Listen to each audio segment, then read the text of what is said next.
દમણની કંપનીમાં ભીષણ આગ લાગી। એસ પેકેજિંગ નામની કંપનીમાં ભીષણ આગ લાગી। આગ બાજુમાં આવેલી કંપની સુધી ફેલાઈ ગઈ। દમણ ફાયર ફાઇટરની 8 ટીમો ઘટના સ્થળે પહોંચી ગઈ। આગ પર કાબુ મેળવવાના પ્રયાસ હાથ ધરવામાં આવ્યા।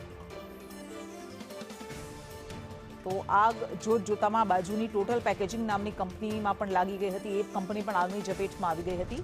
ઘટનાની જાણ થતાં જ દમણ ફાયરની 8થી વધારે ટીમ ઘટના સ્થળે પહોંચી આગને બુઝાવવાની કામગીરી એટલે અત્યારે યુદ્ધના ધોરણે શરૂ કરવામાં આવી છે। પરંતુ આગ એટલી બધી વિકરાળ હતી, દ્રશ્યોમાં તમે જોઈ શકો છો કે આગના ગોટે ગોટા ઉડી રહ્યા છે અને એક તરફથી પાણીનો મારો ચલાવવામાં આવી રહ્યો છે આગને બુઝાવવા માટે, આગને કાબૂમાં લેવા માટે। પરંતુ ખૂબ જ ભીષણ આગ હોવાને કારણે કાબૂમાં લેવામાં મુશ્કેલી પડી રહી છે। જો કે કયા કારણસર આગ લાગી હતી તે હજુ નથી જાણી શકાયું, પરંતુ આગના બનાવને લઈને ભાગદોડ મચી હતી। આ ઘટનામાં કોઈ જાનહાનિ નથી થઈ।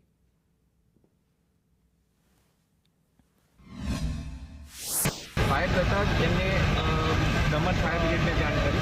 विदिन 5 मिनिट में फायर ब्रिगेड आई गई। वापी नोटिफाई थी फायर ब्रिगेड आई गई। वेलनोन और आरती नो पण सपोर्ट रह्यो અને ઓલમોસ્ટ કાબૂમાં આવી ગઈ છે।